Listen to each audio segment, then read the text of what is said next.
Êxodo 3, nós vamos ler do 1 em diante. Hoje nós vamos elaborar um pouquinho em cima da vida de Moisés. E eu quero começar por aqui, em nome de Jesus. Douglinha, se quiserem dar um pouquinho mais, eu grito menos. Se quiser dar menos, eu grito mais. Aí, ó, até já. Êxodo 3, do 1 ao 12. Obrigado. Se você não achou, leia comigo aqui no telão. Apacentava Moisés o rebanho de Jetro, seu sogro, sacerdote de Midian. E levando o rebanho para o lado ocidental do deserto, chegou ao monte de Deus, a Horebe. Apareceu-lhe o anjo do Senhor numa chama de fogo, no meio de uma sarça. Moisés olhou, e eis que a sarça ardia no fogo, e a sarça não se consumia. Então disse consigo mesmo: irei para lá e verei essa grande maravilha, porque a sarça não se queima.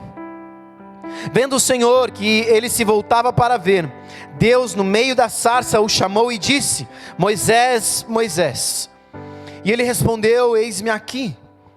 Deus continuou: não te chegues para cá, tira as sandálias do pé, porque o lugar em que estás é terra santa. E disse mais: eu sou o Deus de teu pai, o Deus de Abraão, o Deus de Isaque e o Deus de Jacó. Moisés escondeu o rosto, porque temeu olhar para Deus. Disse ainda o Senhor: certamente eu vi a aflição do meu povo, que está no Egito, e ouvi o seu clamor por causa dos seus exatores. Conheço-lhe o sofrimento, por isso desci a fim de livrá-lo da mão dos egípcios, e para fazê-lo subir daquela terra a uma terra boa e ampla, terra que mana leite e mel, o lugar do cananeu, do Eteu, do Amorreu, do Ferezeu, do Eveu e do Jebuseu. O anjo até parou, tanto nome. Pois o clamor dos filhos de Israel chegou até mim, e também vejo a opressão com que os egípcios os estão oprimindo. Vem agora, e eu te enviarei a Faraó, para que tires o meu povo, os filhos de Israel, do Egito. Então disse Moisés a Deus: quem sou eu para ir a Faraó e tirar do Egito os filhos de Israel? Deus lhes respondeu: eu serei contigo, e este será o sinal de que eu te enviei. Depois de haveres tirado o povo do Egito, servireis a Deus neste monte. Somente até aqui esse versículo 12. Queridos, hoje, como eu disse, nós vamos elaborar um pouquinho em cima de Moisés. Mas eu preciso te dar um pano de fundo. Quem era Moisés? Quantos aqui já ouviram, conhecem o relato da história de Moisés? Moisés é uma história conhecida. Nós temos, se eu não me engano, em 1997 fizeram o filme lá de desenho, né? O Príncipe do Egito, alguma coisa assim. Eu lembro que foi um dos primeiros filmes que eu assisti no cinema. Não sei se eu assisti ou se eu mais zoei dentro do cinema, mas o fato é que eu estava lá. Moisés, nós temos também, recentemente, vemos uma novela que foi feita em cima dele, contando todo um relato desse povo saindo ali do Egito e caminhando para Canaã. Mas, queridos, nós precisamos nos atentar a alguns pontos. Eu quero elocubrar em cima disso. Moisés nasce, queridos, num contexto onde o faraó, para quem não sabe o que era a expressão de faraó, era a expressão de um rei, de um governante de maior poder dentro daquela nação. Então o faraó, ele se levantou e começou a atacar os bebês do sexo masculino. Então ele mandou, todo bebê que nascer homem, chamou as parteiras lá e falou: todo bebê que nascer do sexo masculino, vocês matam. E as parteiras, por temor ao Senhor, elas chegavam para o parto, faziam um parto, e elas simplesmente começaram a dizer para o faraó: faraó, as mulheres hebreias são muito mais rápidas do que as mulheres egípcias. Quando nós chegamos para realizar o parto já foi feito, os bebês estão vivos e a gente não tem o que fazer. E Deus encontra graça nelas, e aí a Bíblia diz que elas, por causa disso, constituem família. Por que eu estou te dizendo isso, queridos? Porque existe um princípio na Bíblia que nos ensina exatamente a respeito daquilo que nós semeamos. Você semeia vida, você colhe vida. E só existe vida quando existe família. Mas esse é só um ponto a mais aqui. Eu quero que você entenda algo. Moisés nasce nesse contexto. A Bíblia diz que sua mãe o esconde, e por 3 meses ela cuida dele. Só que chega um momento que O bebê começa a chorar demais, reclamar demais, ter cólicas, não sei, talvez demais. Quantos aqui tiveram filhos? Quantos aqui tiveram filhos de uma voz potente, aleluia? Não tem como esconder esse filho, é ou não é verdade? Você mora no andar que o andar inteiro sabe, se não for o prédio inteiro sabe que você tem um filho. Lá em casa, na realidade na minha infância, né? Eu não era o gritão, minha irmã que era. Mas por culpa minha. Então ela berrava um monte, para Tiago! Por quê? Porque o Tiago estava enchendo o saco. Eu não sei se Moisés berrava demais, porque tinha lá o Arão e a Miriam enchendo o saco dele, ou se ele mesmo era já um cara que falava muito até então. Mas fato é que com 3 meses, a mãe dele olha e não sabe mais o que fazer para escondê-lo. Ela fala, eu vou preparar um cesto. A Bíblia diz que ela unta lá, ela veda, né, aquele cesto com algumas especiarias, e ela coloca ele no rio, sim ou não? Sim? Querido, hoje vai ter um bônus aqui, abre aí, Êxodo 2, do 1 ao 5. Esse é só um adendo. Por que eu estou te dizendo isso, queridos? Eu quero que você preste mais atenção no que a Bíblia diz, no que aquilo que eu digo. Eu quero que você preste atenção mais no que a Bíblia diz, do que um filme diz, do que uma série diz, do que uma novela diz. Porque eu já vi gente, queridos, chegar para pregar em um lugar, e aí fazer menção de algo que a novela mostrou, mas que a Bíblia nunca disse. Como se a Bíblia tivesse dito de fato. Então olha só, Êxodo 2, do 1 ao 5. Foi-se um homem da casa de Levi e casou com uma descendente de Levi. E a mulher concebeu e deu à luz a um filho. E vendo que era formoso, escondeu-o por 3 meses. Não podendo, porém, escondê-lo por mais tempo, tomou um cesto de junco, calafetou-o com betume e piche, e pondo nele o menino, largou-o no carriçal à beira do rio. Aonde ela pôs? À beira do rio. Quantas vezes nós não vimos ou pensamos no relato de Moisés e pensamos que ele desceu o rio de cestinho lá? Primeiro tobogã da história, aleluia. Só que não foi isso. Perceba que o texto continua ainda. À beira do rio, a irmã do menino, Miriam, ficou de longe para observar o que lhe haveria de suceder. Desceu a filha de Faraó para se banhar no rio, e as suas donzelas passeavam pela beira do rio. Por onde elas passeavam? Pela beira do rio. Vendo ela, a filha do Faraó, vendo ela o cesto no carriçal, o mesmo lugar que a mãe deixou, o bebê permaneceu. Então, vendo ela o cesto no carriçal, enviou a sua criada e o tomou para si. Aqui no texto está dizendo somente o tomou, né? Então, eu quero enfatizar para você, queridos, preste mais atenção no que a Bíblia diz. Preste menos atenção no que os homens estão dizendo. Faça julgamento daquilo que é dito em cima de um púlpito. Faça julgamento em cima de que qualquer expressão de autoridade está dizendo para você. Se o policial falar para você, cara, eu estou falando, pode andar aqui nessa via do lado esquerdo, mas é indo, não é vindo, você vai estar na contramão, você vai fazer o que o cara está dizendo porque ele tem autoridade? Está com medo de responder por quê? Está achando que é pegadinha, né? Não, não vai fazer, ou não deveria pelo menos. Que aí morre, está de frente com o carro e vai falar, pô Deus, a culpa foi do policial. Não, foi sua que dirigiu. Porque aquelas mulheres parteiras receberam uma ordem do faraó: mata todos os bebês. Elas não mataram e ainda mentiram para o faraó. Não estou dizendo para você mentir, nem Deus está dizendo para você mentir, amém? Metade não disse amém, fiquei preocupado. Nós precisamos julgar, queridos, e avaliar as coisas que estão sendo ditas. Muito mais do que aquilo que eu estou dizendo, importa o que o Senhor está dizendo. A minha voz, ela pode ser uma expressão da voz de Deus, mas ela pode ser uma expressão somente do meu umbigo também. Se eu estiver num dia mal aqui, outro dia perguntaram para mim, você estava nervoso no domingo? Eu falei, por quê? Eu falei, você bateu até na sua mãe. Eu falei, mentira, minha mãe nem estava lá. Eu falei, mas está doendo por quê? Porque eu estou tendo que entregar. Eu falei, então é Deus mesmo que está batendo. Porque tudo aquilo que requer entrega, requer sacrifício. E sempre que tem sacrifício, tem fogo. E aí onde tem fogo, Deus está.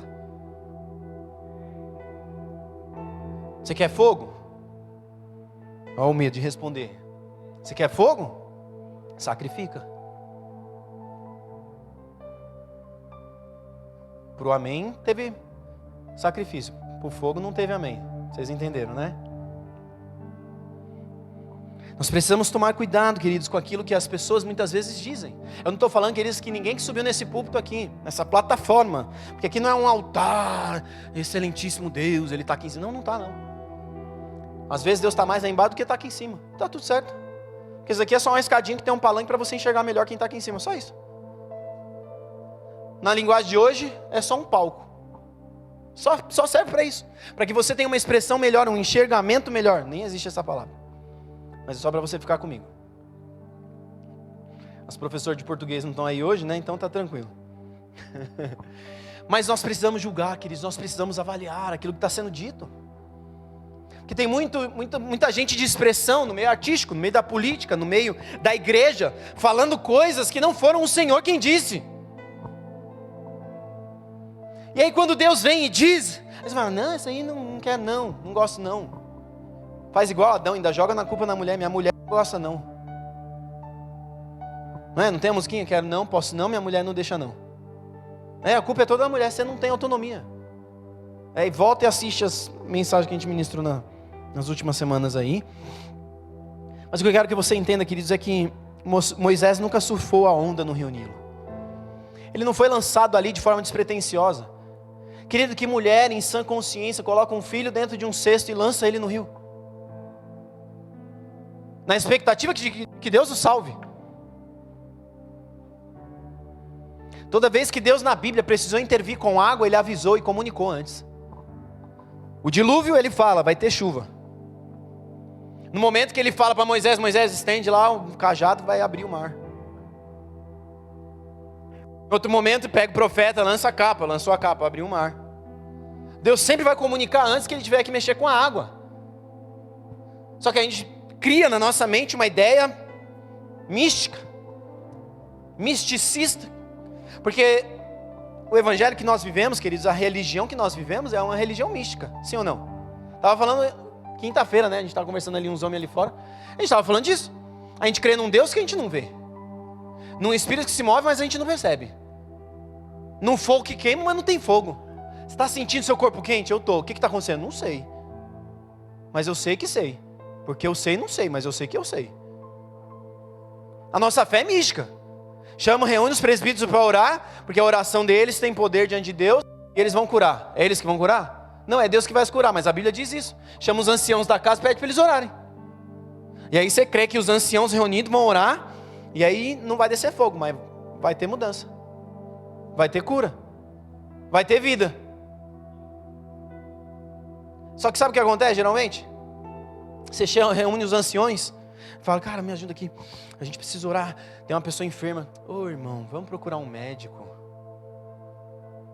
Tem uns anciões tão vividos, que já não acreditam mais. Já não é ancião, né? Já virou sepulcro caiado. Um ornamento bonito, uma postura bonita. Estava ouvindo esses dias um relato de um pastor que, quando se converteu, acho que 25 anos atrás, se converteu um dia, ele pegou um amigo dele e falou, vamos lá naquela igreja lá, vai ter vigília, vamos. Eles chegaram cedo. Aí eles chegaram na igreja, quem estava na porta, uma senhora com uma vassoura varrendo. E ela, vocês chegaram cedo, né? A vigília é só, 10 horas da noite, eram às 7. Eles falaram, puxa vida, não tem problema, né? A gente está aqui, precisa fazer alguma coisa? Aí elas, precisa e tal, né? Tem algumas coisas para... Aí reclamou de dor nas costas. Aí eles falaram, não, você está com dor nas costas? Ela falou, tô. Aí eles falaram, vamos orar? Eles, menino, vocês se converteram agora, né? Aí eles falaram, eles olharam um pro outro assim e falaram, tem menos de um ano que a gente é convertido. E aí ela virou para eles e falou assim, logo vi. Eu já queimei assim como vocês. Eu já acreditei nessas coisas como vocês acreditam. E aí eles viraram um pro outro e falaram, mas você não quer que a gente ore? Ela não, eles falaram para ela assim, você quer que a gente chame o pastor, a pastora da igreja e tal? Ela falou, não, eu sou a pastora da igreja. Alguém ministrando do evangelho, mas que não crê no evangelho. Que já se acostumou com uma realidade que não é a realidade de Deus para nós. Mas aqui é só a introdução do Paranauê. E não é capoeira, aleluia. Então preste atenção, queridos. Moisés passa esses primeiros meses ali nessa situação. Ele é lançado no rio, a filha do faraó pega ele e começa a criá-lo. E aí a Bíblia simplesmente dá um salto, mais ou menos de 40 anos. A Bíblia relata brevemente que a irmã de Moisés, Miriam, estava olhando de longe, quando ela viu a filha do faraó pegando Moisés, ela falou: eu conheço uma moça que tem leite para dar, você quer que eu chame ela? Quero. Aí chamou a moça e falou: moça, cuida dessa criança, eu vou te pagar. Aí a mãe ficou recebendo para cuidar do filho. Olha que coisa maravilhosa, sonho de toda mãe, né? Receber para cuidar do filho, aleluia. Ela ficou cuidando do menino, até o momento do desmame. Quando o menino foi desmamado, ela devolveu ele para a filha de faraó. E aí a Bíblia dá esse salto, 40 anos depois, faraó, esse pai, né, o faraó pai, já não estava mais nessa perseguição toda, mas Moisés era um ser dentro da casa de faraó, ele foi criado como um príncipe, ele aprendeu muitas coisas, ele ouviu muitas coisas, ele aprendeu a arte que nos nossos dias é comum na escola. O Isaac já aprendeu a ler e a escrever. Naquele tempo os hebreus não liam, eles não sabiam escrever. Por isso o relato bíblico era passado de pai para filho, era um ensinamento vocal. Por isso eles até hoje têm esse costume. A Torá, os 5 primeiros livros da Bíblia, eles decoram completamente. Eles sabem integralmente cada texto do Pentateuco, primeiro não, né? De parte do Primeiro Testamento. Mas Moisés aprendeu a ler, não à toa, ele foi o escritor do Pentateuco. Gênesis, Êxodo, Levítico, Números e Deuteronômio. Os 5 primeiros livros da Bíblia foram Moisés quem escreveu. Você só tem acesso hoje a esse livro, a esses 5 livros, porque Moisés os escreveu. E aí ele aprendeu essa arte da escrita. Olha só, para nós hoje é uma coisa básica, para aquele tempo era uma arte. Mas ele aprendeu outras coisas também, e dentre elas, ele em algum momento descobriu que ele não era filho dos egípcios, mas que era filho dos hebreus. E aí chega um momento que Moisés olha e começa a ficar incomodado. Ele vê os capatazes dos egípcios batendo nos hebreus, sem motivo, sem razão. Simplesmente dizendo: você é uma raça impura, mais ou menos isso. Vai trabalhar, vai fazer o que eu não quero fazer.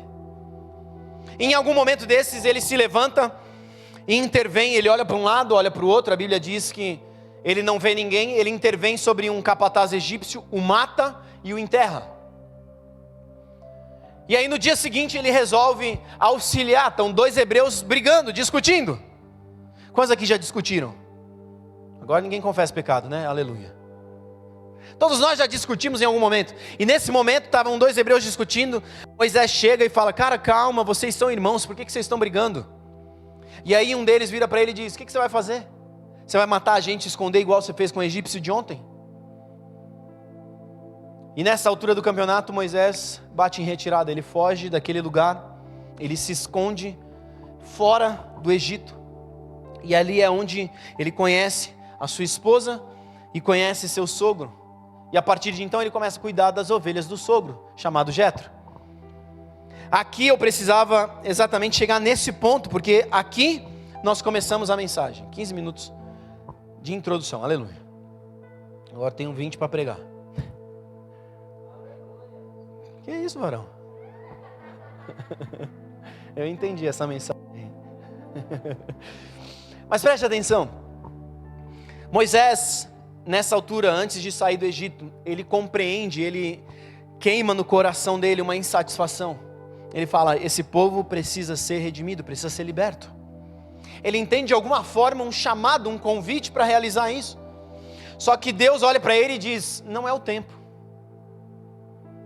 ainda não é o momento. E aí nós caímos finalmente nesse relato aqui, que nós lemos no começo de Êxodo 3. E aí eu quero que você leia comigo de novo, porque é em cima dele que nós começamos de fato a mensagem. E eu vou ler aqui de novo para a gente ganhar tempo. Apacentava Moisés o rebanho de Jetro, seu sogro, sacerdote de Midian, e levando o rebanho para o lado ocidental do deserto, chegou ao monte de Deus, a Horebe. Apareceu-lhe o anjo do Senhor numa chama de fogo, no meio de uma sarça. Moisés olhou e eis que a sarça ardia de fogo e a sarça não se consumia. Então disse consigo mesmo: irei para lá e verei essa grande maravilha. Porque a sarça não se queima. Vendo o Senhor que ele se voltava para ver, Deus, no meio da sarça, o chamou e disse: Moisés, Moisés. E ele respondeu: eis-me aqui. E Deus continuou: não te chegues para cá, tira as sandálias dos pés, porque o lugar em que estás é terra santa. E disse mais: eu sou o Deus de teu pai, o Deus de Abraão, o Deus de Isaque e o Deus de Jacó. Moisés escondeu o rosto, porque temeu olhar para Deus. E disse ainda o Senhor: certamente eu vi a aflição do meu povo que está no Egito, e ouvi o seu clamor por causa dos seus exatores. Conheço-lhe o sofrimento, por isso desci a fim de livrá-lo da mão dos egípcios e para fazê-lo subir daquela terra a uma terra boa e ampla, terra que mana leite e mel, o lugar do cananeu, do eteu, do amorreu, do ferezeu, do eveu e do jebuseu. Pois o clamor dos filhos de Israel chegou até mim, e também vejo a opressão com que os egípcios os estão oprimindo. Vem agora e te enviarei a Faraó, para que tires o meu povo, os filhos de Israel do Egito. Então disse Moisés a Deus: quem sou eu para ir a Faraó e tirar do Egito os filhos de Israel? A gente leu o 12 também, mas agora eu só quero ler até esse 11, porque esse é o ponto. E esse é o tema da mensagem essa noite, queridos. Chega de desculpas. O que está acontecendo com Moisés aqui? Moisés vê a sarça ardente. Ele vê uma sarça que queima, mas não se consome. Eu não sei se você sabe, se você conhece, mas esse local aqui, onde as sarças eram consumidas, era um local árido, seco. E nesse lugar, querido, tudo que pegava fogo era consumido completamente. Quantos aqui já fizeram churrasco? Você vai fazer um churrasco, você prefere um carvão, quase que eu falei cubão, um carvão seco ou um carvão molhado? Seco, por quê? Porque ele pega fogo mais rápido, ele pega fogo melhor. O molhado, ele vai resistir ao fogo. Mas o que aconteceu ali? Esse ambiente seco, de sequidão, o Moisés olha de longe e vê uma sarça queimando, mas que não se consome. Queridos, uma sarça, quando pegava fogo, era algo, alguns estudiosos, eles dizem que era cerca de 30 segundos, a sarça era consumida completamente. 30 segundos. Eu imagino Moisés olhando de longe, falando: pô, não está acabando aquele fogo ali, aquilo ali é uma sarça, eu conheço.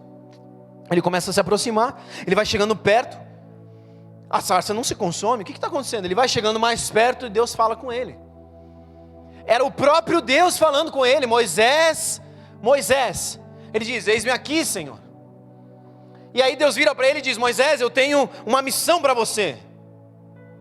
Eu tenho um propósito para que você realize hoje na terra. Quantos aqui tem uma missão de Deus? Por que a gente tem tanta desculpa para fazer aquilo que Deus nos pediu para fazer? Porque Deus chega, fala com Moisés: Moisés, faz isso, desce ao Egito e tira o meu povo de lá. Querido, Deus falou, a Rebeca pregou isso uma vez. Quando Deus fala, não é um pedido, é uma ordem. Deus diz: hajam luminares. Você acha que o céu entrou em conflito? O universo começou ali: não, eu não. Não, quando Deus fala, Deus falou com Moisés: faça isso. Olha a resposta de Moisés aqui, no 11. Então disse Moisés a Deus: quem sou eu para realizar, ou para ir até Faraó e tirar do Egito os filhos de Israel? Quem sou eu? É o que a Rê brinca às vezes. Ela vira para mim e fala assim: quem é você na fila do pão para exigir tal coisa? Só que, querido, quando você tem uma palavra, a fila do pão se abre e você é o primeiro. Não tem fila do pão e não tem pão na fila, tem pão na sua mão, porque Deus disse, já é. Só que Moisés entra nesse primeiro questionamento: quem sou eu? Deus, você beleza, maravilha, mas quem sou eu? Quem sou eu para realizar tal coisa? Quem sou eu para fazer isso que o Senhor está pedindo? Deus, vem cá, o que Ele está dizendo é mais ou menos isso. Deus, errou de mira, chegou no dia errado. Talvez há uns 200 anos atrás, quem tivesse aqui era Abraão, aí ele sim poderia tirar. Hoje quem está aqui sou eu. E Moisés não vai tirar não. Quem sou eu? E aqui, querido, mora o primeiro problema para cada um de nós. Porque toda vez que Deus fala conosco, nós precisamos tirar o olhar de nós mesmos. Chega de desculpas. Quando Deus fala com você, Ele não está falando a respeito de você, Ele está falando a respeito de um povo. Quando Deus te pede para realizar algo, Ele não está falando para que você seja enobrecido. Quem sou eu? Não interessa quem é você. Interessa que Ele, que é o Deus, Senhor Todo-Poderoso, aonde o universo permanece nas palmas das mãos dEle. O governo e a majestade estão na mão dEle, diante dEle. É Ele que está falando, vai e faz. Ah, Deus, quem sou eu? Não, Deus, eu não sei quem eu sou. Eu sei quem o Senhor é. O que eu preciso fazer? Querido, preste atenção, não tem problema você ter receio de fazer algo. Mas tem muito problema você não realizar o algo que Deus te pediu para fazer.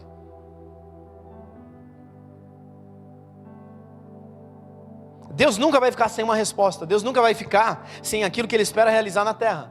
Mas Ele decidiu fazer algo na terra por meio dos homens. Essa decisão é dEle. E ainda Ele vai além. Ele diz que na Bíblia Ele fala: Deus não faz nada sem antes revelar aos seus amigos.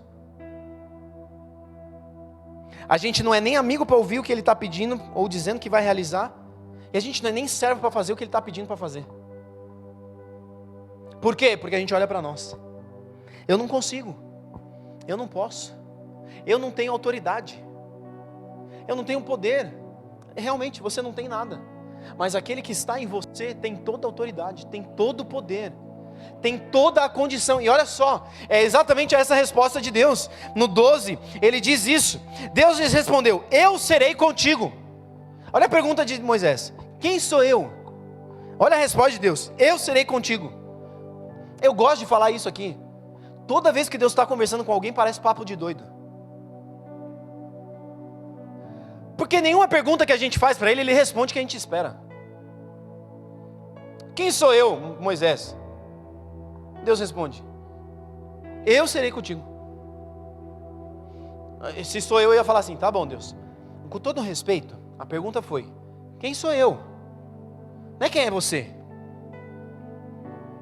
Eu já brinquei disso, que é Jesus diante de um cego. Eu pergunto: o que queres que eu lhe faça? E a minha mente, ela é desse nível. Eu imagino, eu quero um cão guia. Não, eu quero enxergar, é óbvio. Você tem problema de vista, você quer o quê? Ser curado? Tem um cidadão que tem uma perna menor que a outra. Os maldosos vão dizer que é 50-51, né? O ponto e vírgula. O que esse cidadão vai querer? Uma Ferrari? Querido, não é a Ferrari que pague o fato de você andar livremente, sem ficar... As conversas de Deus são sempre assim com todos os homens na terra. Chega para Josué, o que ele fala para Josué? Ser forte e corajoso. Mas o que Josué tinha falado com Deus?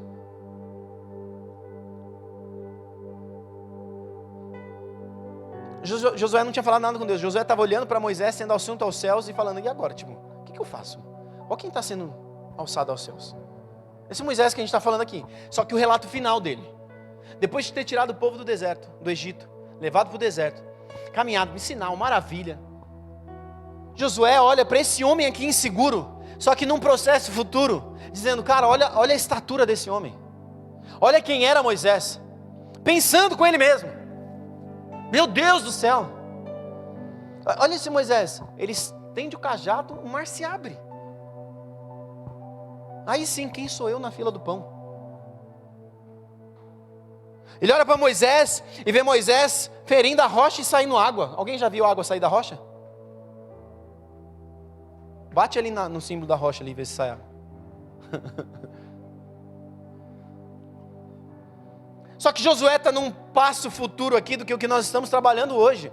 Esse aqui é um momento inicial. Só que preste atenção, querido. Talvez uma das suas desculpas seja: Deus, eu sou muito velho. Ou ainda: Deus, eu sou muito jovem.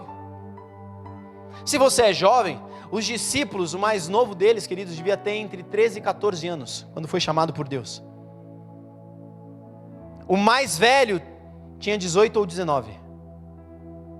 Quando Jesus é assunto aos céus, o mais velho tinha 21. E aí o mais novo nessa altura do campeonato devia ter 17. Você fala, os discípulos, aqueles que começaram a igreja de Cristo, tinha um com 17 e o outro com 21.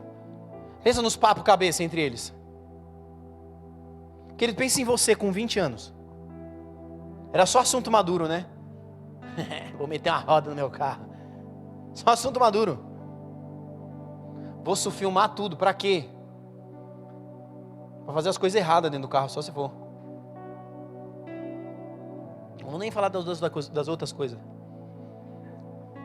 13 anos, quando Jesus chamou o mais novo, o que ele pensava?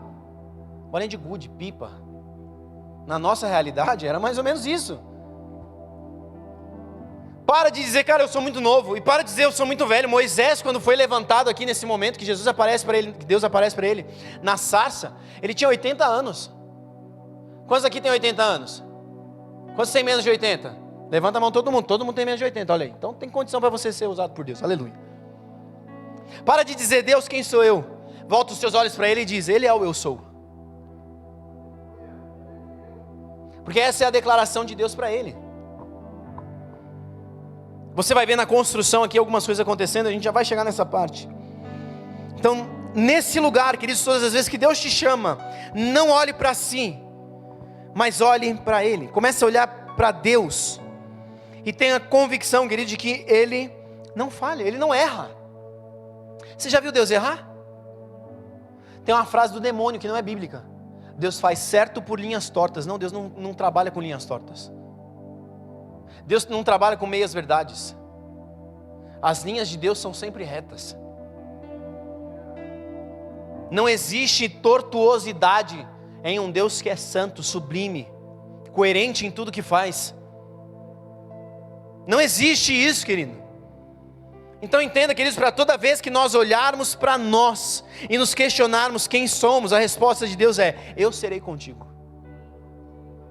O que Deus te pediu para fazer? Lembra disso, Deus está também te dizendo, eu serei contigo. Ah não, você vai fazer, você vai cuidar, você vai construir, querido. Quando a gente assume a igreja, querido, falei, Deus, eu não tenho condição e nem a igreja tem condição de me aceitar. Era uma incondição dupla. Só que menos com menos dá mais, aleluia.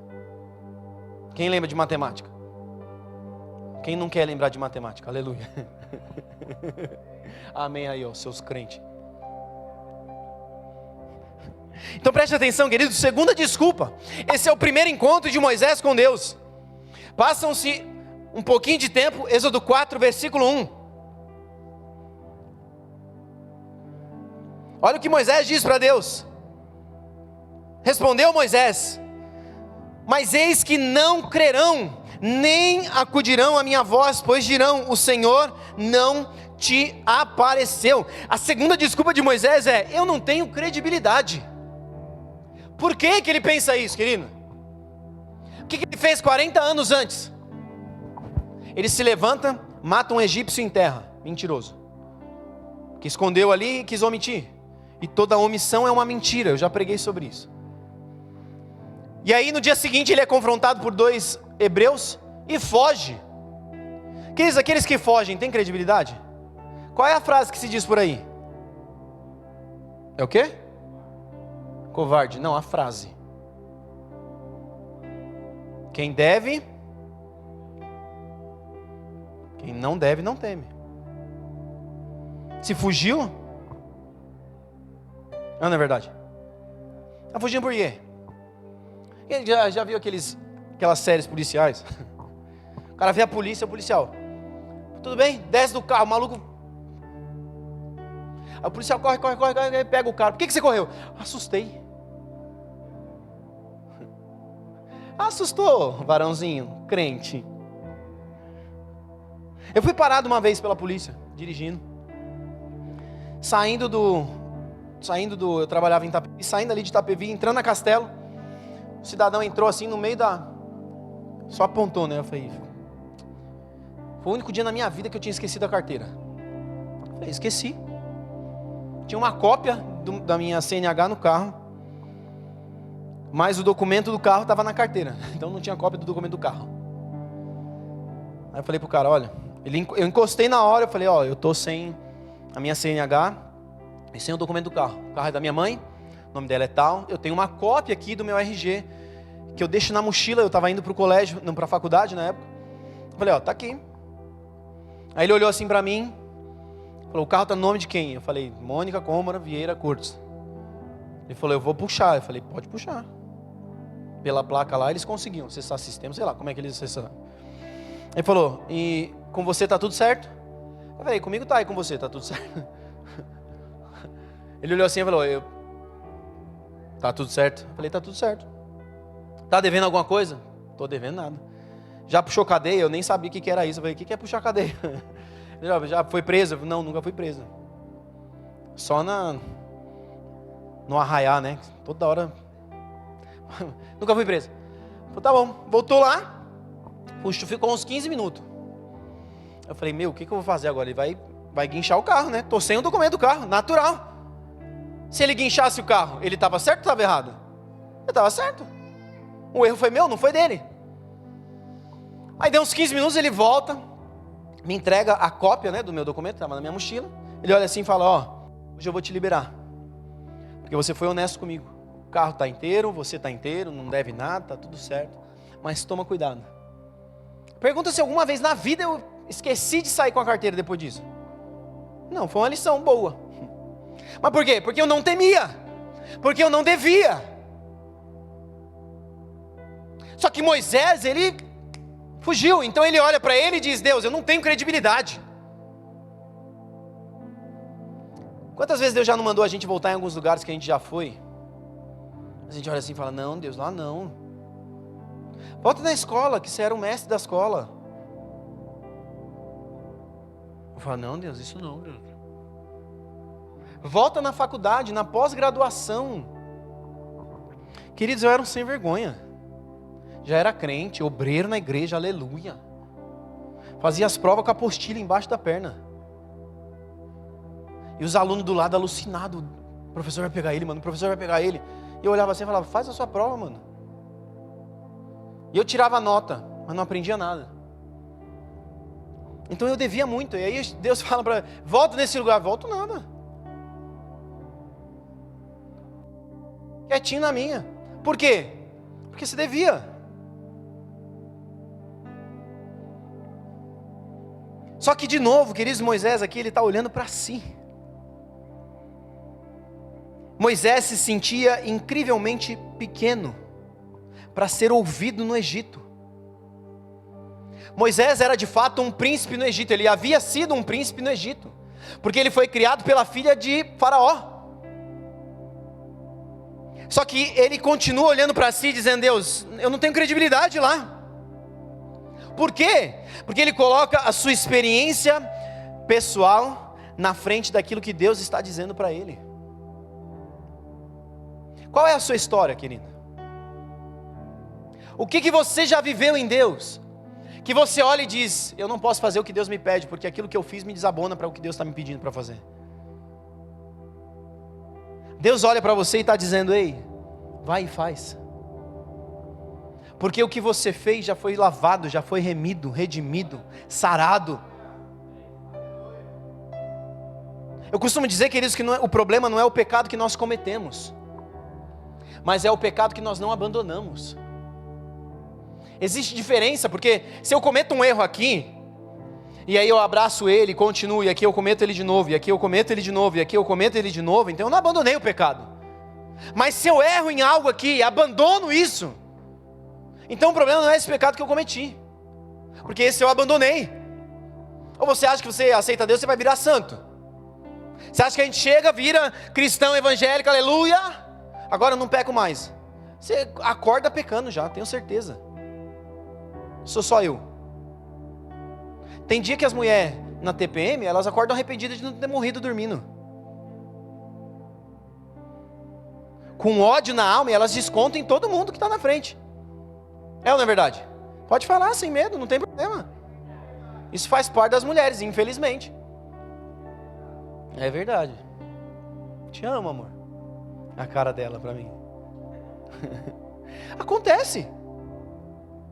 Só que nessa hora você, marido, tem que ser o santo da casa, baixar a cabeça e entender a sua mulher. Porque assim, tem uns vídeos agora no Instagram, né, que estão dizendo aí que sua mulher tá na TPM, vai e dá um abraço nela, fala, meu amor, esse dia é difícil. Eu falei, se eu fizer isso com a Rebeca, fala, amor, você tá num dia difícil. E aí aparece lá, jaz em Deus. Na hora. Então a gente precisa saber tratar. Nessa hora eu falo pra ela, amor, fica tranquila aí. Eu pego os meninos e falei, é melhor vocês calar a boca. Pelo bem de vocês. Eu brincaria lá no quarto. Até da hora de descer pra recreação, de fazer alguma coisa, eu brincaria lá no quarto. Mas a gente precisa lidar com isso. Só que daí alguns dias a TPM passa, aleluia. E aí elas voltam a ser anjo. Não, minha esposa é um anjo, eu amo ela. Vocês sabem que eu amo ela, tem gente que não gosta, né? Eu amo ela. Com todas as questões dela, eu amo ela, faz parte. Você não casou com a parte boa, você casou com um pacote completo. Para de reclamar da mulher que você tem, foi vocês que escolheu.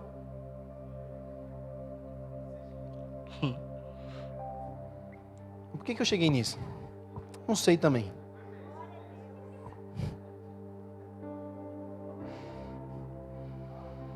Respondeu Moisés, mas eis que não crerão, nem acudirão à minha voz, pois dirão, o Senhor não te apareceu. Coloca aí o versículo 2, consegue para mim, Davi? 4:2, Êxodo 4:2. Olha só o que Deus diz, perguntou-lhe o Senhor, que é isso que tens na mão? Olha o papo de doido, Moisés está dizendo, não vão acreditar em mim.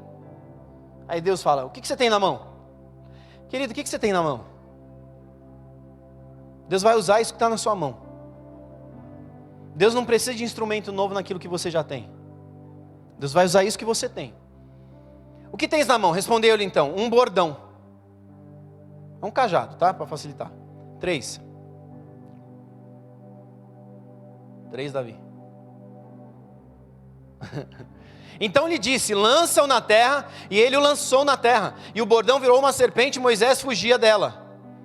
E eu continuo pensando no questionamento de Moisés. Não acreditarão em mim. Pega o cajado, lança, virou uma cobra. No que isso ajuda Moisés?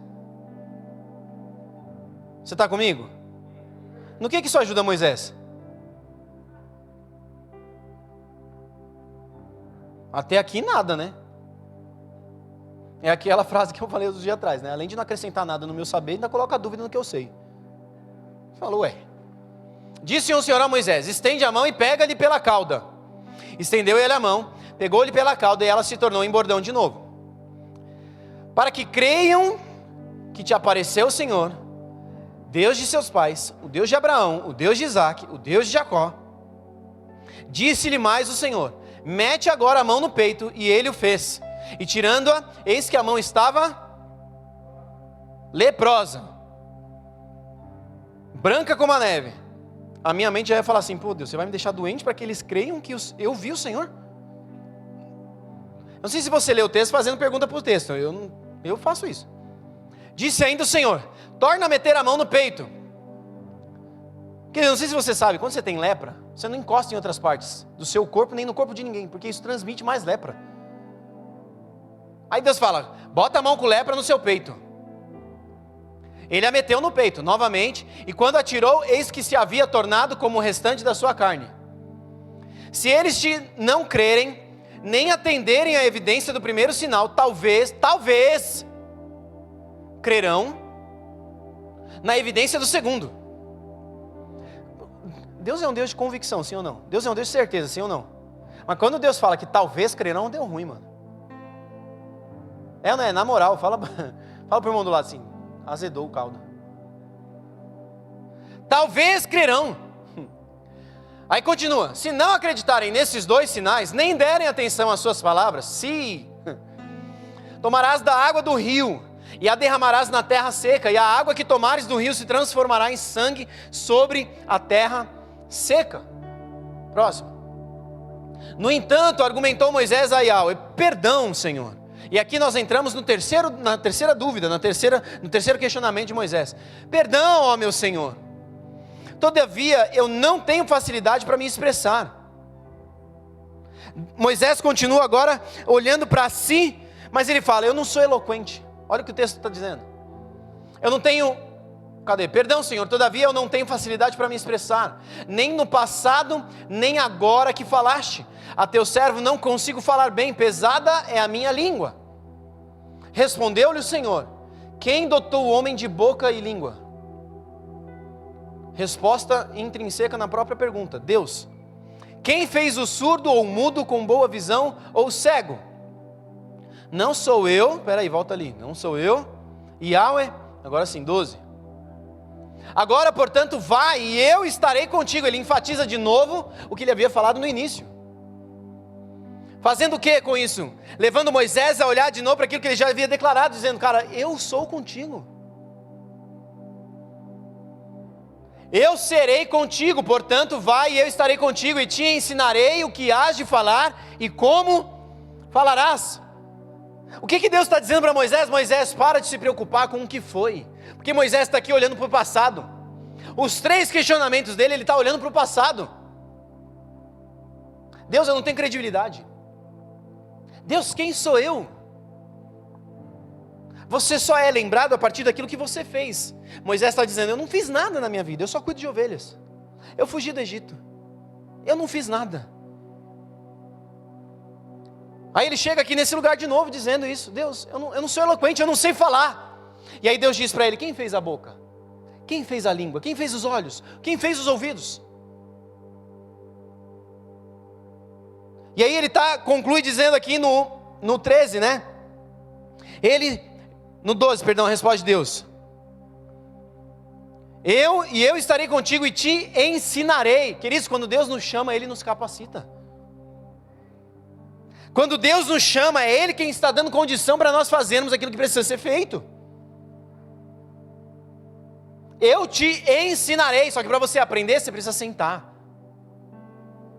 Você só aprende algo de alguém que você senta para ouvir. Então foi a construção de uma relação. E aí no 13 ele diz: ele porém respondeu: ah, Senhor, envia aquele que hás de enviar, menos eu. Em outras versões vai dizer: Deus, chama outro, mas não envia a mim. Querido, Deus está respondendo para Moisés: Moisés, olha só, eu vou fazer milagre. Uma mão normal ficar toda branca como se tivesse lepra, é um milagre ou não é? Pegar um cajado, alguém já viu um pau virar uma cobra?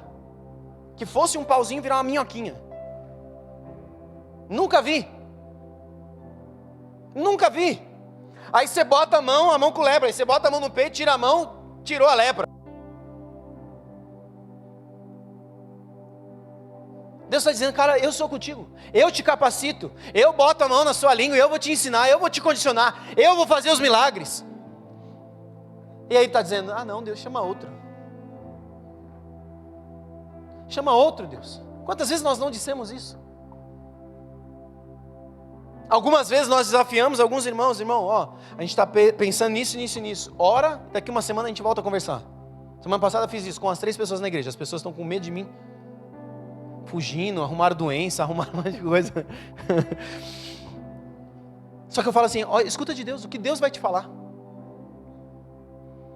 Eu já sei o que Deus me disse. E aí eu falo para Deus o que? Deus, fala com eles o mesmo que você me disse. Porque aí essa para mim é a confirmação e para eles vai ser também. E o que acontece? Quando a pessoa vem, eu já vi um cenário, uma cena. Uma pessoa chega numa igreja nova, enviada pela sua mãe, que tinha um contato com o pastor dessa comunidade, dessa igreja. E esse pastor teve uma direção de Deus: chama essa pessoa para vir congregar com você e você vai discipular essa pessoa. Até aí maravilha. Até a hora que essa pessoa chega na igreja e fica 3 horas ensinando o pastor.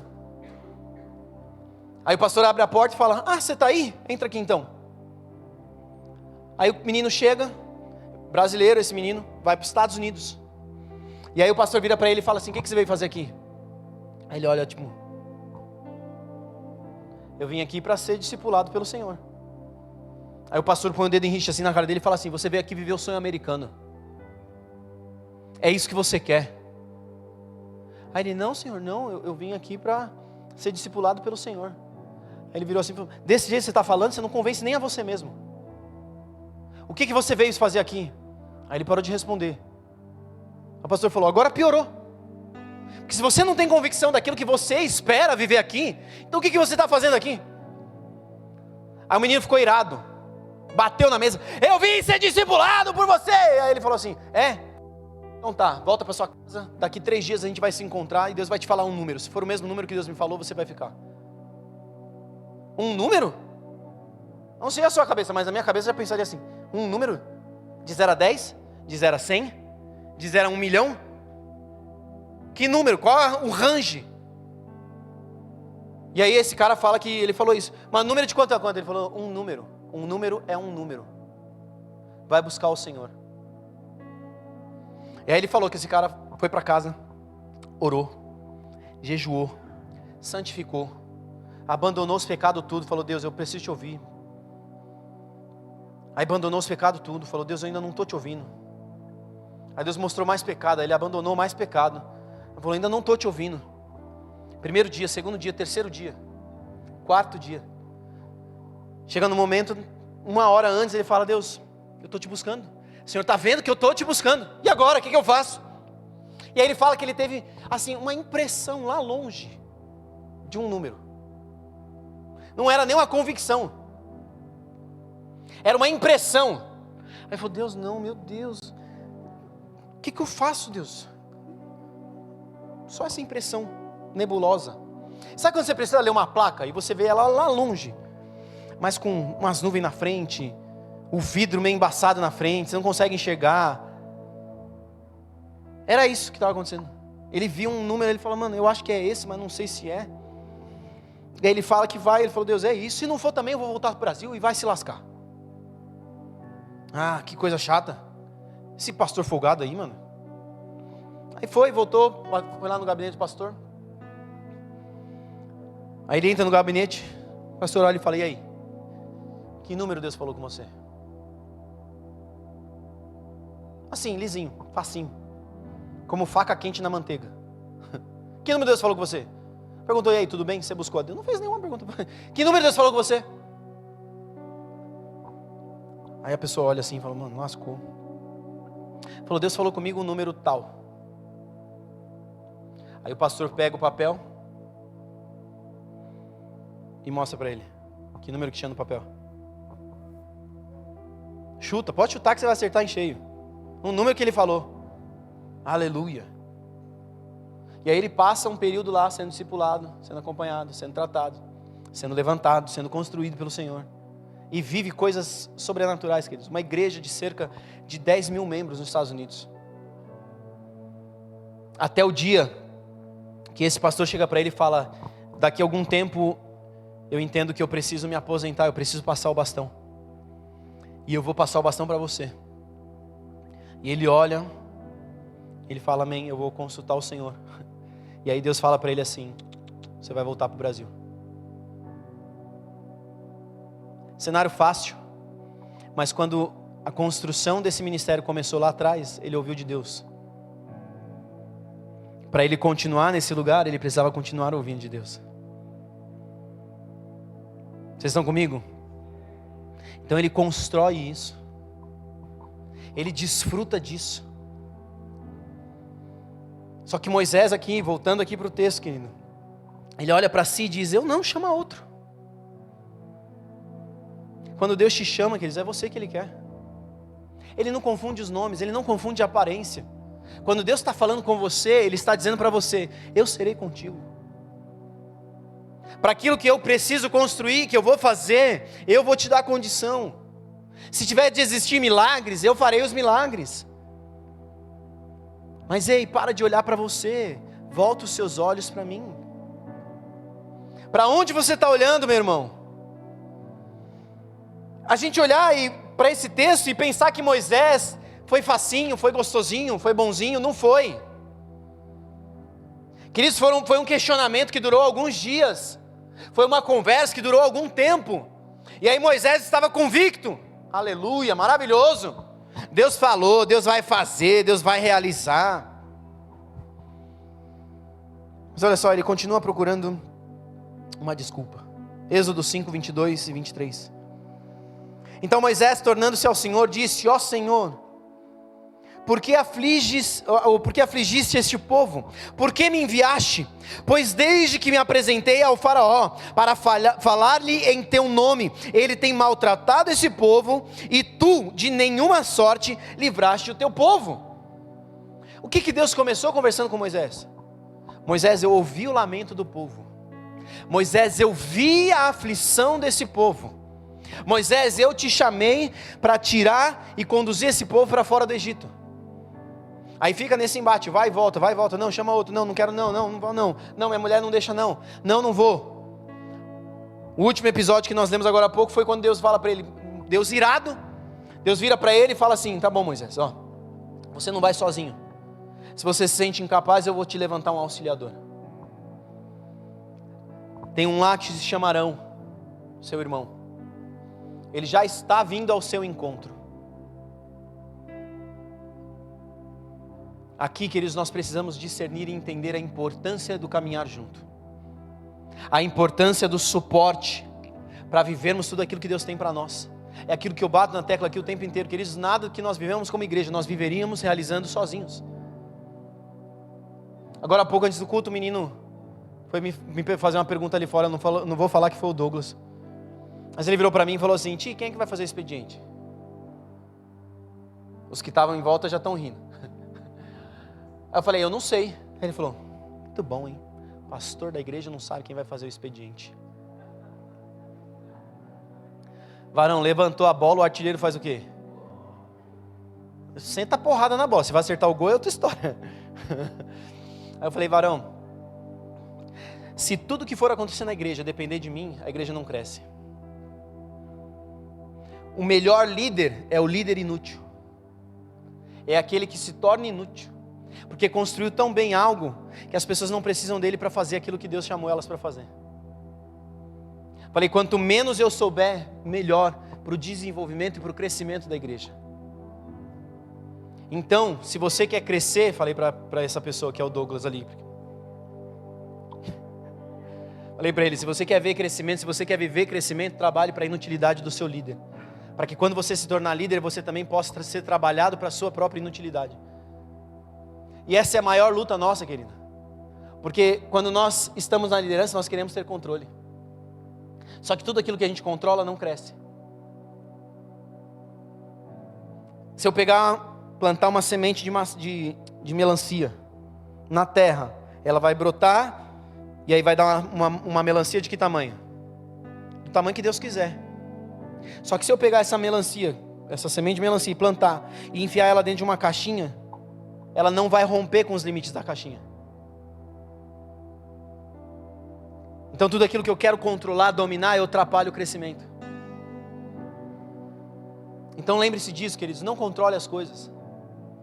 De novo, por que eu cheguei nesse lugar? Da onde a gente saiu de Moisés? Tá, vamos fazer link com outro momento de Moisés. Lá na frente, Moisés tirou o povo do Egito. Eles passaram já pelo mar, eles já romperam com um monte de coisa. O povo já morreu, os egípcios já morreram. Ele está lá, eles estão ali. Só que Moisés, ele não consegue caminhar mais. Está o povo todo parado. E ele prestando atenção e dando atenção para todo o povo. Queridos, um povo de aproximadamente 3 milhões de pessoas. Alguns estudiosos dizem que esse povo poderia ter chegado até 5 milhões de pessoas. E ele era a única pessoa capaz de sentar e ouvir e ajuizar as causas perdidas, aleluia. 5 milhões, como é que anda? Como é que conduz? Como é que você transpõe esse limite? Jetro chega para ele e fala: Moisés, você vai adoecer, você vai morrer, você precisa levantar líderes de 100, de 50, de 20, de 10, e aí eles vão ajuizar as causas. Tudo aquilo que não precisar ir até você, eles mesmos já vão ter a condição de fazer, porque eles te viram, eles aprenderam com você primeiro. E aí agora você pode ajuizar somente as causas maiores, mais problemáticas. E aí você vê o relato na Bíblia de que o povo começa a caminhar de novo. Começa a andar de novo, começa a caminhar em migração, que era o que eles faziam até então. De novo, querido, tudo aquilo que a gente controla não cresce, não prospera. Eu não estou falando que tem que ser desordenado. Tudo precisa ter ordem. Tudo precisa ter direção. Mas não controle. Não domínio. Vocês estão comigo? Então vamos voltar aqui, Êxodo 5, 22 e 23. Então Moisés, tornando-se ao Senhor, disse: Senhor, a gente estava falando da importância de alguém auxiliando. O Senhor, por que afligiste esse povo? Então aqui ele chega no final e é a quinta desculpa dele. Ele fala: Deus, não, você está vendo esse povo, você não fez nada com esse povo. Só que ele já esqueceu de novo do que Deus tinha dito para ele. Porque Deus chega para Moisés e fala: Moisés, tira as sandálias, porque a terra que você planta é boa, é terra santa. Aí ele tira, se aproxima, chega na sarça. Deus fala com ele: Moisés, Moisés. Eu falo: eis-me aqui. Aí Deus fala: desce ao Egito, porque eu quero que você resgate o meu povo, porque o clamor desse povo chegou até mim, e eu quero tirar esse povo do Egito e dos seus capatazes, que são os egípcios. O que Deus disse? Eu quero tirar esse povo de lá, sim ou não? Ou eu entendi errado? Ou eu estou lendo em hebraico e traduzindo para o português do jeito que eu quero? Não, o que Deus disse para ele foi: eu vou tirar esse povo do Egito. Só que esse povo aqui precisava viver algumas coisas ainda. E aí Moisés chega para ele e diz: pois desde que me apresentei ao faraó para falar-lhe em teu nome, ele tem maltratado este povo, e tu de nenhuma sorte livraste o teu povo. Olha só, o que Deus disse para Moisés? Qual foi o problema aqui? O que Deus disse para Moisés? Vou tirar o povo, vou livrar o povo, sim ou não? Sim. Só que Deus disse como ia livrar o povo? Deus disse o processo que ia passar, que ia acontecer para que o povo fosse livrado, liberto? Não. Moisés, então, nós vemos aqui o problema claramente. Moisés cria na sua mente a ideia do ideal. Eu vou chegar, Deus vai mostrar a lepra, Deus vai mostrar a vara virando cobra, Deus vai mudar a água do Nilo em sangue. Só que ele tem para mim que ele pensava que ia ser no estalar de dedos, falava, vai se assustar e falar: vai embora com o povo. Só que não é isso que acontece. Por quê? Deus vai fazer? Vai. Mas segundo a maneira dele, segundo o ideal dele, segundo o tempo dele. A Bíblia vai dizer mais para frente que quando o povo sai, ninguém fica para trás. Ninguém se perde. Quais são as suas desculpas, meu irmão? Moisés teve aqui 5 desculpas e ainda tem uma sexta. Êxodo 6, versículo 12.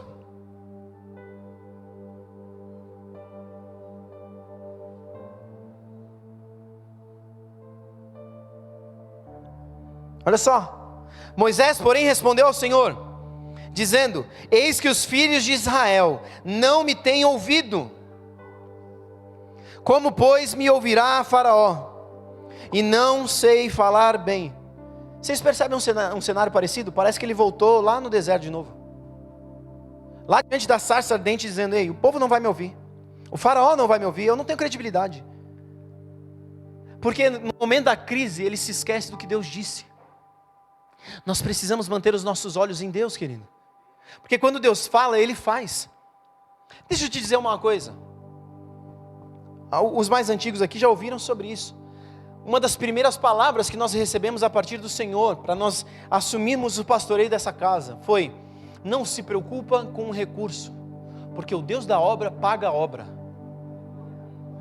E eu falei: amém, Deus. Eu nunca duvidei, mas eu fui até meio abusado em alguns momentos. Porque a gente teve o primeiro aniversário que a gente fez uma espécie de conferência. Eu falei: eu vou chamar uns caras, vou fazer 4 dias, a gente vai colocar, vai tocar o terror. O Pedro, vocês conhecem o Pedro, né? Pedro fala que escreveu um texto para mim. Falou: Tiago, vai faltar. Nunca faltou, mas vai faltar. O Pedro estava sendo a voz do Moisés. Incredulidade ali de alguma forma. Ele por trás tinha um princípio importante: prudência. Mas eu tinha algo no coração queimando, dizendo: cara, faz, porque eu vou arcar com tudo. Eu falei: Deus, eu vou fazer. Aí o Pedro escreveu um negócio. Aí Deus falou para ele: Pedro, tu me amas, Pedro? E Pedro respondeu o quê? Tu sabes que eu te amo. Aí o Espírito Santo falou para o Pedro assim: Pedro, já faltou? Pedro falou: não, mas vai. Aí o Espírito Santo repetiu: já faltou? Isso é o meu acrescentar, está para ficar mais legal assim. O já faltou, só não, mas vai. O Espírito Santo falou com ele e ele falou: não. Ele falou: então se faltar, ou quando faltar, você manda esse texto. Mas por enquanto só confia. Aí a gente começou a confiar, né? Ele começou a confiar mais. Ele falou: amém, Deus falou comigo agora. Porque Deus falar comigo é uma coisa, Deus falar com você é outra coisa, sim ou não? Aí passaram acho que umas 2 semanas. A gente teve um culto de quarta-feira na época. E a gente não tem umas entradas altas de dinheiro em espécie na igreja. Nunca teve. Mas naquela quarta-feira entrou cerca de 7 mil reais em espécie. O Pedro fez o relatório e me mandou. E eu, como bom ansioso, a minha esposa fala que eu sou ansioso, aleluia. Bateu a mensagem no celular, eu abri, fui ver o relatório. Aí eu olhei 7 mil, eu falei... Eu levantei na hora, subi para falar com o Pedro. Falei: Pedro, tá certo isso aqui? Ele falou: tá, mano. Puxa vida, eu não achei que você ia ver agora. Eu ia ficar do seu lado depois do culto para ver a sua cara. Eu falei: você tem certeza? Não tem um zero digitado a mais aqui? Era 700, não era 7 mil. Ele falou: não, 7 mil. Ele falou: tio, Deus está mandando recurso para a conferência. Eu falei: você não está entendendo. Eu vou usar esse recurso.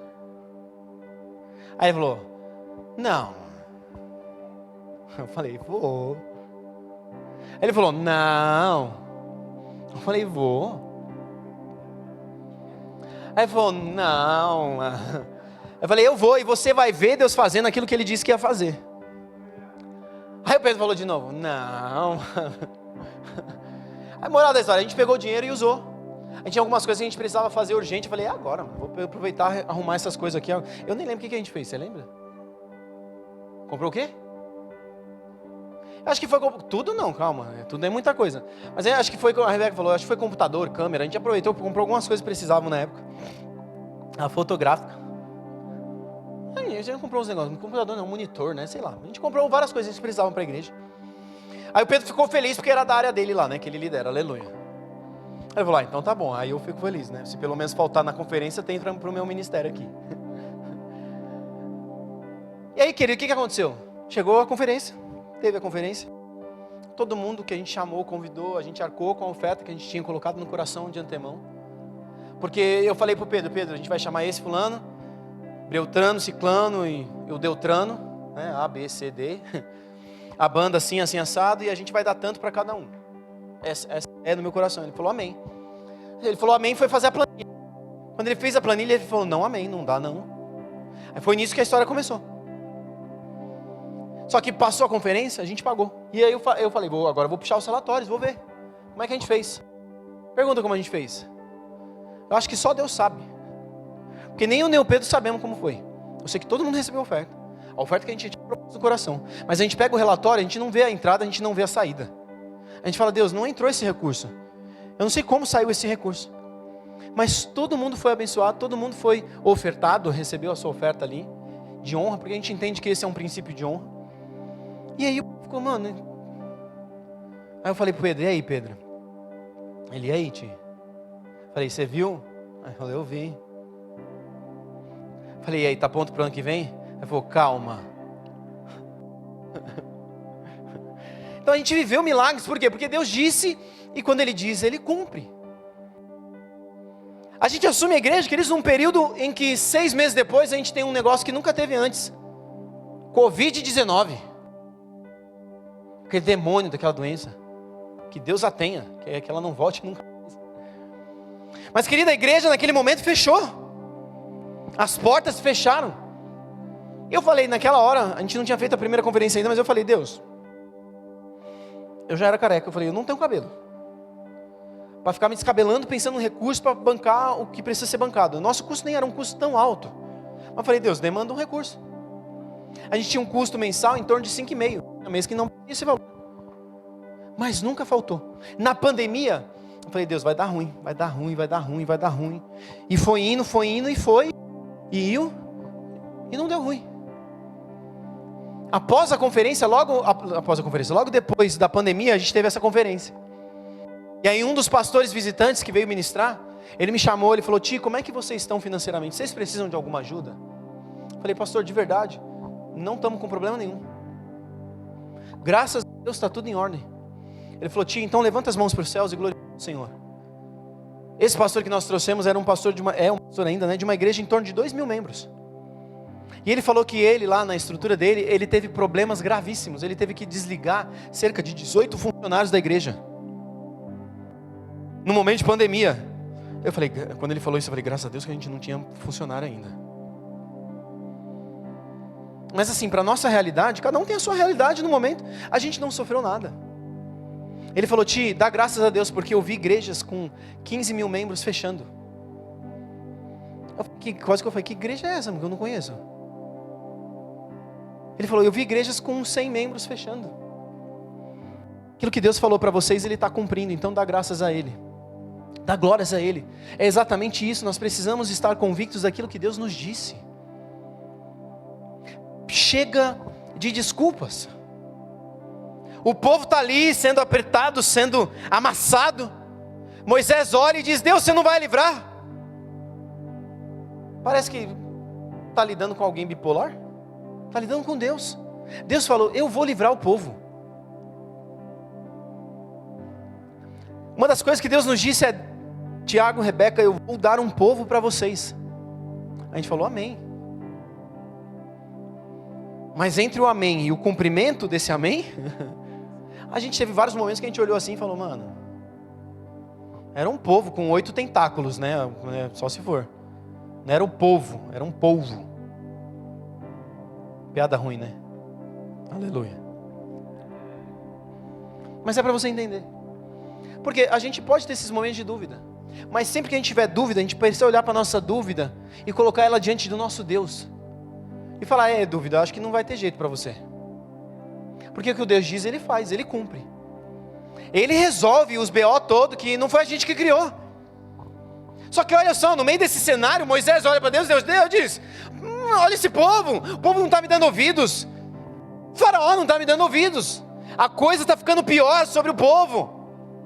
O que Moisés está fazendo? Ele está criando dentro dele uma crise que é pior do que a crise que já existe, sim ou não? Ele começa a criar um problema dentro de si, que não precisava existir, porque já tinha problema demais do lado de fora para resolver. Óbvio que não era ele que tinha que resolver, era Deus. Mas ajuda Deus. Fala para o irmão do lado aí: ajuda Deus. Para de criar problema na sua mente. 2 cenários aqui, queridos. Primeiro, Moisés, na primeira chamada de Deus, ele olha para o passado dele. Ele fica olhando dizendo: eu não tenho credibilidade, eu não tenho condição, eu não tenho autoridade ali. Ele olha para o seu passado. Quantas vezes nós olhamos para o nosso passado para decidir o nosso presente? Para de caminhar segundo aquilo que você viveu no passado, porque o que você viveu passou. Só que toda vez que você revive isso, você está vivendo isso de novo. Para de viver novamente aquilo que foi um momento de dor para você, um momento de angústia para você. Deus tem coisas novas para você. Só que ele olha e fala: eu não tenho autoridade e credibilidade por causa do que eu fiz. E aí ele olha e diz: o faraó não vai me ouvir, ele tem um problema no passado e desacredita do futuro. E fica olhando dizendo: Deus, deixa eu aqui, as ovelhinhas do meu sogro. Tá tudo bem. Eu estou com minha esposa bonitinha, tá tudo gostoso. Só que você não se torna Moisés, querido, se você não renunciar quem você foi antes. Se você não abandonar quem você foi antes. Sabe, uma das coisas que a gente precisa fazer, eu falei disso semana passada com José. José, quando tem um primeiro filho, ele fala: finalmente Deus me fez esquecer da terra da minha aflição. Olhando para os pais, olhando para os irmãos. E ele libera perdão. Só que sabe qual é o problema? Se a gente olha para aqueles que estão chegando hoje, a partir das feridas que nós vivemos no passado, daqui a pouco os de hoje vão ser os de ontem. Como assim? Você diz: não, aquela pessoa me abandonou, aquela pessoa me deixou. Porque tudo a partir de um lugar de amargura, de dor. E aí você não deixa isso para trás, você trata da mesma forma que você tratou os de ontem, hoje. E aí, a partir desse lugar de amargura, você trata mal aqueles que estão chegando agora. E aí, os de agora vão passar a ser os de ontem também. Lembra, a vida é um eco. Você quer mudar aquilo que você está ouvindo, muda aquilo que você está falando. Se posicione melhor com as pessoas. Se comporte melhor com as pessoas. Queridos, essa sexta-feira eu ia em casa, a gente falou, vamos pedir uma pizza, vamos assistir um filme. Aí alugamos lá A Forja. Filme bom, meu irmão. Você não assistiu, assista. Já perdeu tempo com série pra diabo aí, já fez um monte de... Pega esse filme e assiste. Era eu chorando de um lado, a Rebeca chorando do outro. E o povo chorando no filme, e a gente chorando na vida. Mas assim, Deus falando coisas com a gente vendo coisas ali, falando, cara... Aí a Rebeca lendo com as mulheres, né? Jornada da Oração. E aí a gente vê o relato de um menino totalmente perdido, vivendo uma vida a partir de um lugar de amargura de um pai que abandonou ele. Vivendo o luto do abandono. Quando é que o pai abandonou? Ele tinha 4, 5 anos.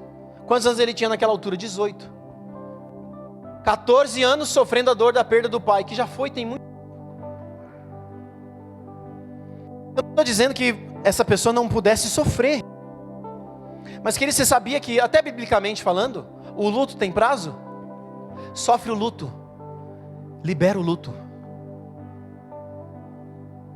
Só que o prazo não são 14 anos. E aí esse menino trata todo mundo mal. Esse menino entra num lugar, só olha para ele, boa noite. Baixa, continua fazendo o que estava fazendo. Chega no outro, procurando emprego. Você chega no emprego, pelo menos você vai ser uma... Bom dia, boa tarde, boa noite, tudo bem? Ele entra num segundo lugar, uma academia.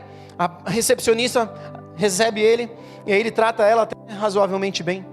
Depois chega um homem. Esse homem chega e fala, boa tarde, tudo bem? E ele está aqui, ele nem levanta a cabeça para olhar, ele continua fazendo o que ele está fazendo aqui, preenchendo um formulário para trabalhar naquele lugar. Ele está preenchendo aquele negócio.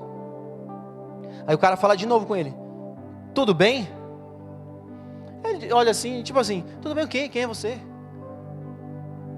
Aí o cara olha para ele e fala, eu sou o dono desse lugar.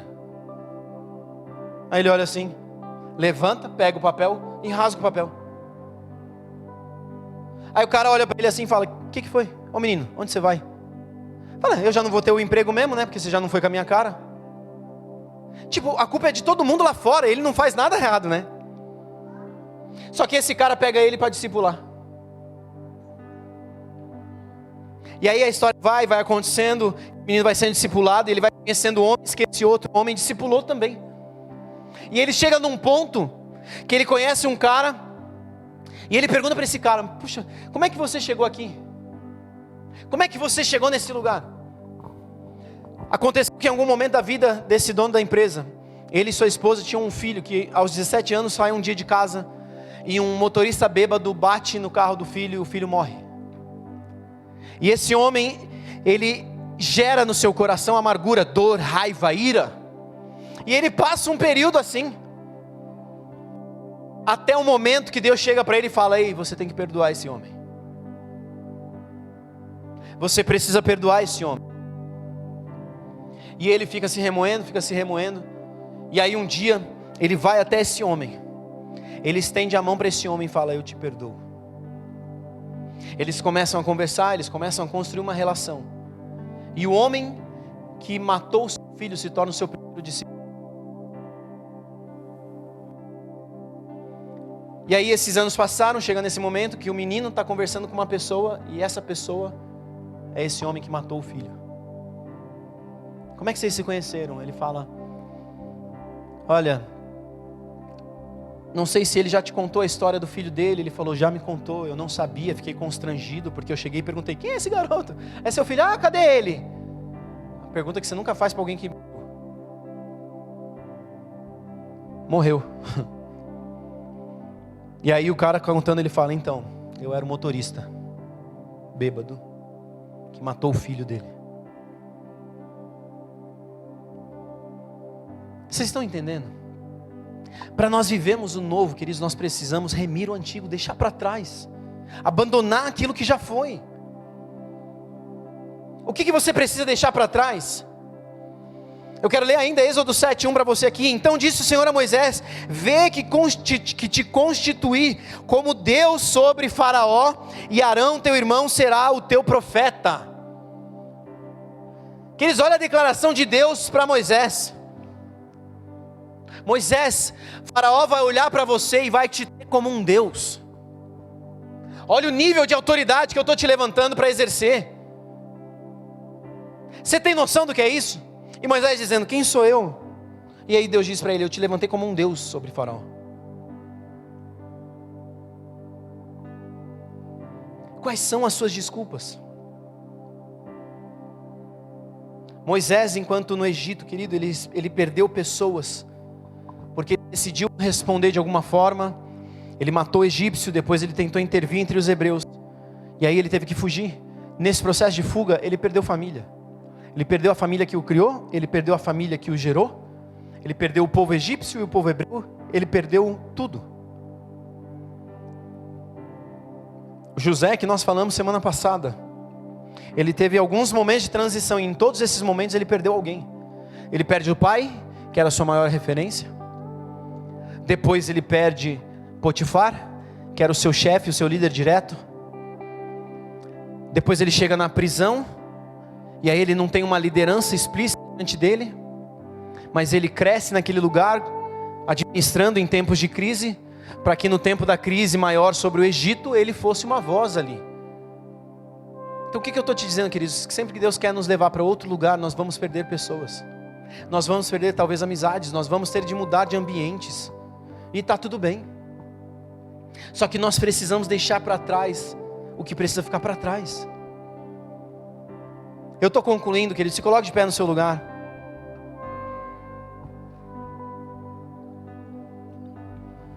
Chega de desculpas. Chega de desculpas. Pode apagar, Fabrício. A última coisa que eu quero te dizer essa noite é, querido, não seja um crente a reboque. Crente a reboque é aquele que desfruta de tudo que Deus diz para alguém, mas não desfruta do que Deus tem para você. Crente a reboque, querido, é alguém que flui, que caminha embaixo daquilo que Deus disse para outra pessoa, que colhe de tudo que a outra pessoa está plantando, mas que não paga o preço que a pessoa está pagando. Segundo o mundo, esse é o melhor cenário, mas segundo Deus, você não viveu nada. Nós olhamos para a história de Abraão. Abraão tinha alguém que foi um crente a reboque na sua história. Seu sobrinho Ló foi um crente a reboque. Seu rebanho cresceu, sua família prosperou, sua vida tomou um rumo bom, até o momento que chegou para ele decidir a sua própria vida. Abraão chama ele e diz: ô Ló, se você escolher a direita eu vou para a esquerda, se você escolher ir para cima eu vou para baixo. Decide a sua direção, eu vou na oposta. Nesse lugar, crente a reboque caminha por vista, não caminha por fé. Crente a reboque olha e vê: pô, aqui vai ser um cenário bom, aqui eu acho que minhas ovelhas vão prosperar, vão comer, vão engordar, minha família pode crescer, é um ambiente bom. Ló escolhe uma cidade gostosa, chamada Gomorra. E vocês sabem bem o que aconteceu em Sodoma e Gomorra. Deu bom? Não deu bom, deu bem mal. Só que existiam na vida de Moisés também uns crentes a reboque. Sempre vai existir alguém que é crente a reboque, mas nós precisamos ser aqueles que apontam esses crentes a reboque para Cristo. Só que você não pode ser esse crente a reboque. Na sua vida, assuma a sua responsabilidade. Chega de dar desculpas. Chega de dizer para Deus: Deus, eu não tenho condição, eu sou velho demais, eu sou novo demais, eu não tenho credibilidade, eu não sei falar, eu não sei me posicionar, eu não sei fazer. Querido, quando foi que Deus te disse: ei, eu estou te chamando porque você sabe fazer isso? Não. Deus chega para Moisés e diz: Moisés, eu vou tirar o meu povo do Egito. Eu vou usar você. Só que quem vai tirar sou eu. A gente precisa entender o que Deus está nos dizendo, queridos. Eu vou usar você, mas quem vai fazer sou eu. Nesse lugar nós confiamos no Senhor. O que Deus está te pedindo para fazer? Eu conheço histórias de homens que Deus falou, vai e abre uma empresa. A pessoa abriu uma empresa. A empresa prosperou durante um tempo, depois faliu. Essa pessoa falou, chega, não vou abrir outra empresa. Deus falou, abre a empresa. Por que a gente acha que vai ser tudo bom? Por que a gente acha que vai ser tudo um mar de rosas? Querido, você olha para o cenário de Moisés. Moisés escuta de Deus, Moisés, vai para o deserto, vai para o Egito, porque eu vou tirar esse povo de lá. Mas eu já fui à sua frente e já endureci o coração de Faraó. É papo de louco. É Deus dizer para você, vai lá, só que você vai chegar lá e o coração dele já está duro. Mas não era mais fácil Deus ir lá e amolecer o coração dele? Na nossa visão era. Só que existia uma outra coisa que precisava acontecer, juízo. Mas para juízo acontecer, o nível tinha que subir um pouquinho mais da ira de Deus.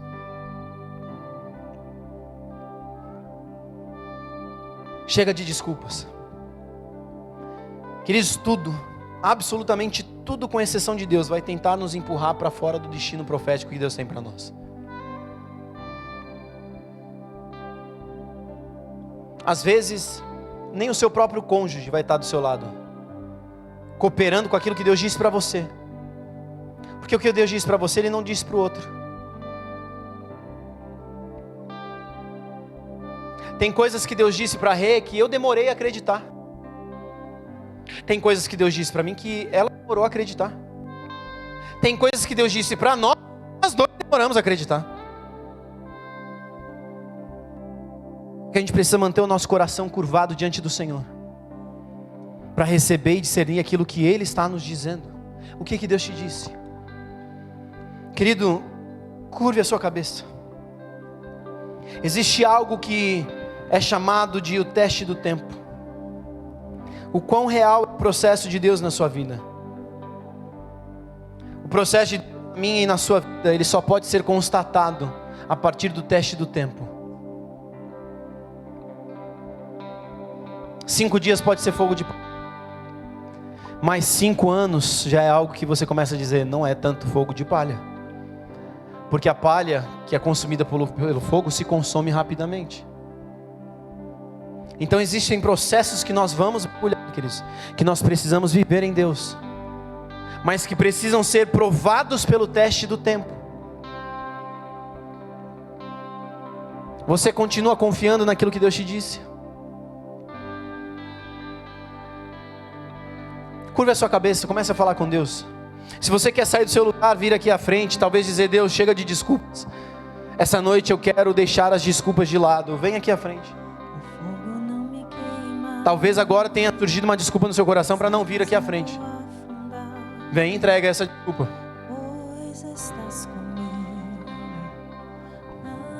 Mas eu quero que você fale com Deus. Porque Deus continua fazendo, Ele continua realizando, Ele continua dizendo aquilo que Ele vai fazer. Não estou sozinho, Tu estás comigo. Enquanto eles ministram a canção, comece a falar com Deus. Eu estou guardado por quem nunca. Talvez essa noite não seja nem uma noite de dizer, Deus, não, eu não quero nem abandonar as desculpas. Eu quero assumir a responsabilidade de dizer, Deus, eu vou fazer. Deus, essa noite eu estou saindo do meu lugar de comodismo, dizendo, Deus, eis-me aqui. Talvez você nunca tenha dado uma desculpa, talvez você não tenha nenhuma promessa, mas talvez essa noite você queira dizer a Deus, Deus, eis-me aqui. Eu não sei o que você quer fazer, eu não sei o que você vai fazer, mas eu quero te dizer, envia-me a mim.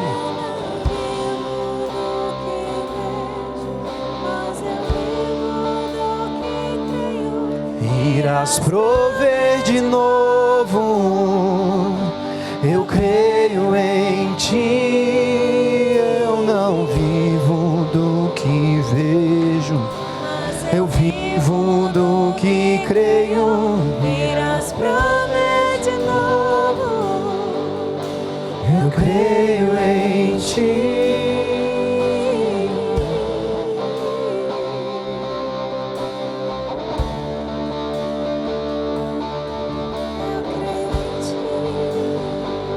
Vá falando com Deus, meu irmão. Vá se colocando diante dele, porque ele sabe. Nas águas não vou afundar, Pois estás comigo, não estou sozinho. Eu estou guardado no esconderijo, não estou sozinho. Tu estás comigo. Temer porque se eu estou guardado por quem nunca perdeu batalhas, seu nome é Jeová Jireh. irás prover de novo. Eu creio em ti. Eu não vivo do que vejo, mas Eu vivo do que creio. Irás prover de novo. Eu creio em ti.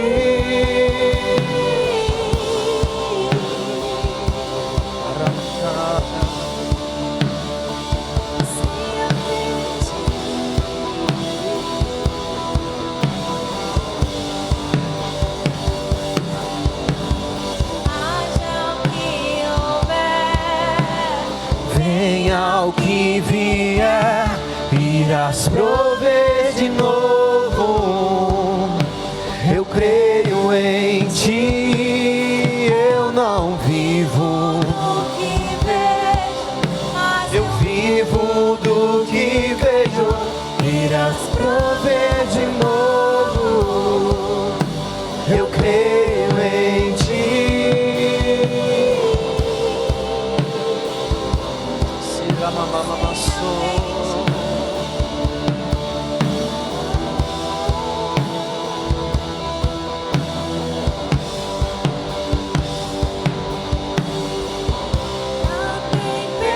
Tempestade e o vento forte não vão roubar a minha fé em ti, meu Deus. A tempestade e o vento forte não vão roubar a minha fé em ti, meu Deus. A tempestade e o vento forte não vão roubar a minha fé em ti, meu Deus. Em ti, meu Deus. Em ti, meu Deus.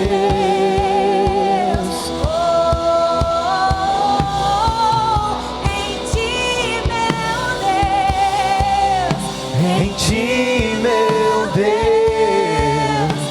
Em ti, meu Deus.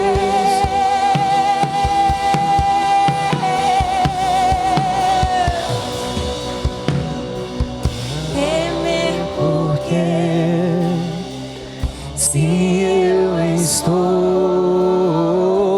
guardado por quem nunca perdeu batalha, teu nome é Jeová Jireh, irás prover de novo.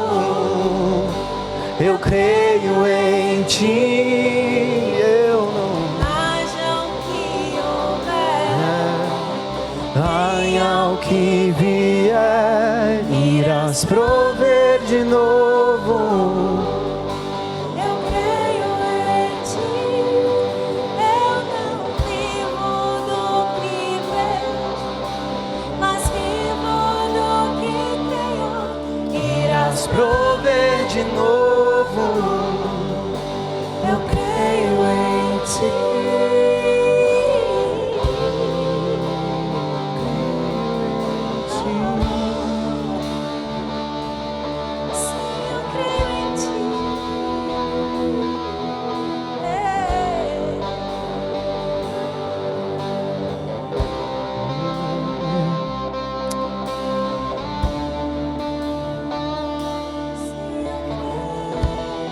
Essa noite nós queremos nos colocar diante do Senhor, Deus, dizendo: chega de desculpas.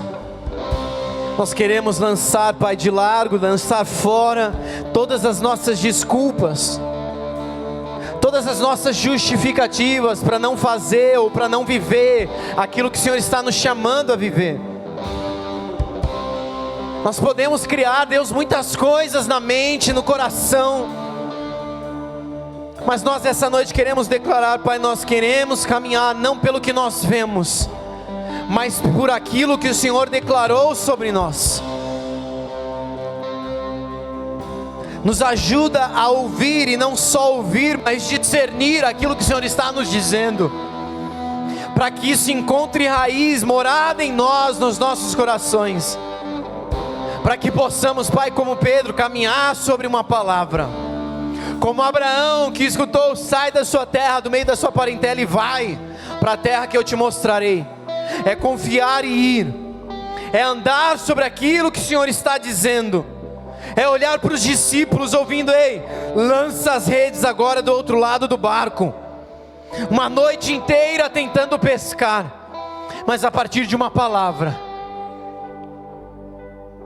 o cenário muda, as coisas mudam, o ambiente é transformado.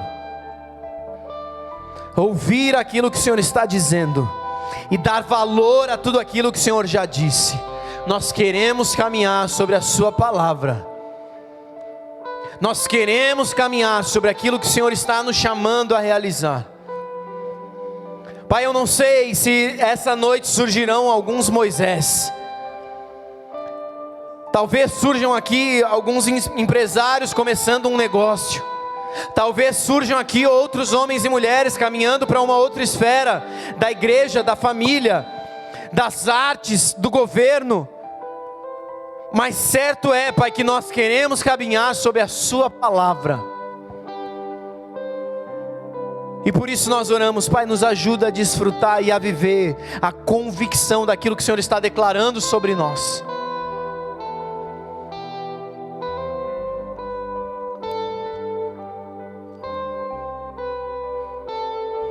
Nós queremos deixar para trás, Pai, toda desculpa, toda justificativa para dizer: Deus, não, chama outro, não, Deus, eu não, não, Deus, faz outra coisa, não, Deus, você confundiu. O Senhor é um Deus soberano, Pai. O Senhor é um Deus que não falha e que não muda. O Senhor é um Deus, Pai, que faz todas as coisas certas para o seu próprio propósito, e é nesse lugar que nós queremos estar. Por isso nós nos curvamos, Pai,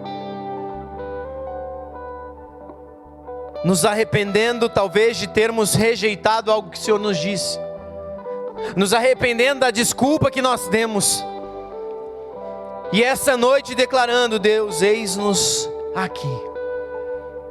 Talvez tenhamos medo, Pai, em algum momento façamos uma oração como Jesus, dizendo: Pai, se for possível, afasta de nós esse cálice.